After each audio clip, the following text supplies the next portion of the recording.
Yo mga idol, kamusta? Sports Talk PH nga pala. Ang laban ni Plania, pag-usapan natin yan mga idol.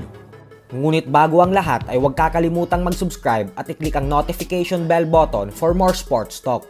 So para nga po sa mga hindi nakakaalam ay mamaya na po gaganapin ang bigating laban ng ating pambato na si Magic Mike Plania, kung saan makakatapat niya ang pambato ng Nicaragua na si Martin Diaz na gaganapin sa Miami, Florida, USA. Parehong nakuha ng dalawa ang tamang timbang kahapon sa official and final weigh-in, kaya naman tuloy na ang kanilang sagupaan mamaya. Susubukan ni Plania makabalik sa winning column matapos ang masaklap na pagkatalong nalasap nito sa kamay ng Mexican knockout artist Angelo Leo via third round knockout nitong buwan ng Pebrero lamang. Kaya naman suportahan po natin si Magic Mike sa laban na ito. Bukod kay Plania mga idol ay mamaya na din po gaganapin ang tatlo pang bigating laban sa Golden Boy Promotions, kung saan nakatakdang magtuos ang former world champion Jojo Diaz Jr. at ang matibay na Meksikanong si Oscar Duarte. Susubukan din ni Duarte makabalik sa panalo matapos niyang matalo via knockout sa huling laban niya kontra kay Ryan Garcia nitong buwan ng December lamang. Habang sa co-main event naman ay nakatakdang magtuos ang undefeated knockout artist Virgil Ortiz Jr.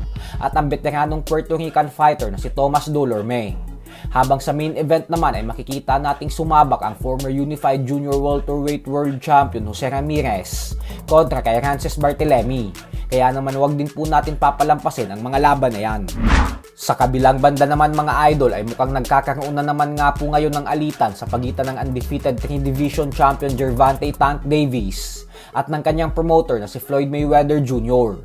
Ito po ay matapos magbanta ni Davis sa kanyang official social media account na hindi daw siya nagbibiro, pero ina-knockout niya daw talaga si Mayweather sa oras na makita niya ito.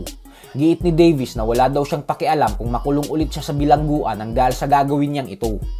So hindi nga po natin alam kung ano ang dahilan kung bakit nanggagalaiti sa galit ngayon si Tank Davis kay Mayweather. Pero bigla na lang po kasing sumabog si Davis sa galit matapos sabihin ni Mayweather na gusto niya umanong gawin ang mega showdown sa pagitan ni Davis at ng kapwa nito undefeated fighter and current WBC lightweight world champion Shakur Stevenson. Ayon kay Floyd ay susubukan niya umanong ikasa ang bakbakan na ito pagkatapos ng laban ni Davis kay Frank Martin na nakatakdang ganapin sa buwan ng Hunyo. Naging masaya naman si Stevenson sa balitang narinig niya kay Mayweather at sinabing oras na umano para magtuo sila at ibigay sa mga fight fans ang laban na gustong mapanood ng mga ito. Pero mukhang si Davis nga po ang may ayaw gawin ng laban. So hanggang dito na lang po muna tayo mga idol. Sports Talk PH, kakaiba ang laban ng mga Pinoy. Lakas at dedikasyon ng armas na tinuon. Kamaong nagbabaga ang sayo ay babaon. Mga Pinoy na